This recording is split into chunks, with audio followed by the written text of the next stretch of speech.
Everyone, and welcome to a very special Tuesday night edition of Adams for the Love of Movie Picks. This time around, we're going to be talking about the hit 1989 film Honey, I Shrunk the Kids. Now, this film stars Rick Moranis as Wayne Szalinski, Matt Furr as Big Russ Thompson. Really, the only one I recognize is Rick Moranis, but I just got to mention the other ones. Marissa Strassman as Diane Szalinski, Kristen Sutherland as Mae Thompson, Thomas Wilson Brown as Little Russ Thompson, Jared Rushton as Ron Thompson, and Amy O'Neill as Amy Szalinski. And I think that's pretty much the extent of the well-known actors in this one. I just mentioned the other ones because they all do a pretty good job playing their characters, even though they're not as well-known actors as Rick Moranis is. So the basis of Honey, I Shrunk the Kids. By the way, this is a hit staple for me from my childhood. I'm sure a lot of people my age, but I'm doing this video not only for them to maybe rewatch it, but also for the new generation who may have never seen this to check it out, because it's a great movie. So the basis of this movie, basically, Rick Moranis' character, Wayne Szalinski, is an inventor, and he basically has invented a shrinking slash enlarging machine. It's mainly shrinking, but obviously you put it in reverse, it'll enlarge. And he's never quite been able to get the machine to work properly. It's always blowing things up instead of shrinking them.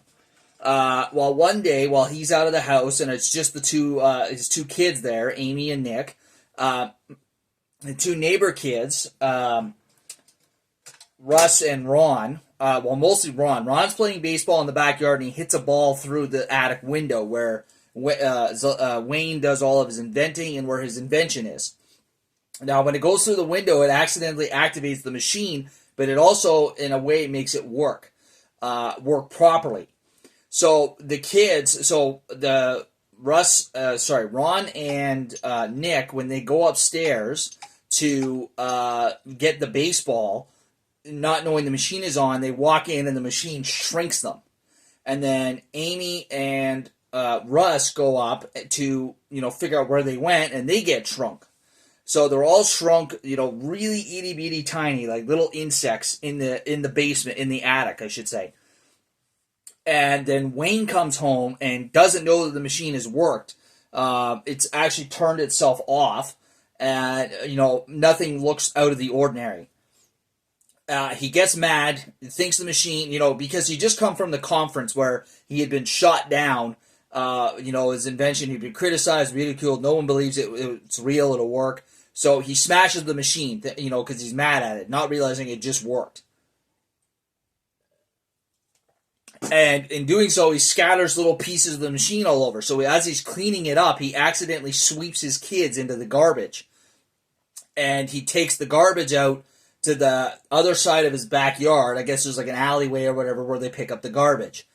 So the kids, now in the garbage bag, they get out, but they're on the other side of the backyard, which is, you're like traipsing across a jungle at this point, both from size standpoint, like the size of the backyard relevant to their size, as well as like the distance from the one end of the yard to the other. And the movie is basically just about them trying to get from one end of the backyard to the other, and also get noticed by, the family, saying, so they can be made big again. During this process, of course, Wayne figures out what happened to the kids and is trying to find them throughout the whole movie. I always thought it was kind of interesting. The whole time you spend it looking for them, he never actually does find them until they find him at the end of the movie.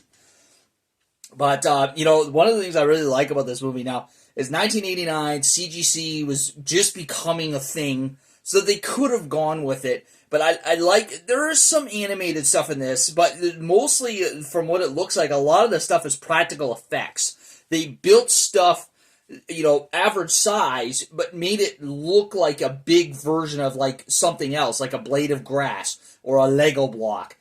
Things like that. It's really cool they do that because it really gives a sense of realism to it. It makes you feel like they've been shrunk down in a normal-sized world, and, everything that was normal size is now gigantic to them, which I think is really cool. There is some good humor in this, and it's a simple storyline, and it's a really original storyline, too, especially for its time, and It spawned a couple of sequels, which are pretty good. Honey, I Shrunk Ourselves and Honey, I Blew Up the Kid. The latter, which I like, is the big baby going through Vegas is pretty funny. But yeah, if you've never seen Honey, I Shrunk the Kids, I highly recommend it. It's a great family film. Like I said, simple storyline, easy to follow, really interesting, keeps you involved in the movie throughout the whole thing. One of my favorite characters in the movie, I forgot to mention, is the dog. Now, the one thing I could never get straight, it's hard to hear if they're saying Quark or Cork, the name of the dog. It's either Quark or Cork. I could never really catch that. But the dog is very cute and very interesting as well. So, favorite character of mine in this. And he actually helps the kids in the end get found by the parents. So, yeah, do yourselves a favor, folks. Check it out. You will not be disappointed in Honey, I Shrunk the Kids. Like I said, if you've seen it before, see it again. You may not have seen it for a while. And for those of you who have never seen it, check it out. You will not be disappointed. All right, folks, there you are. So a special Tuesday night edition for Adams for the Love of Movie Picks. And, of course, we'll be back on Sunday for another regular episode, all right? You take care, folks, and we'll see you next time. And now, folks, it's time to say goodnight. We sincerely appreciate your patronage and hope we've succeeded in bringing you an enjoyable evening of entertainment. Please drive home carefully and come back again soon. Good night.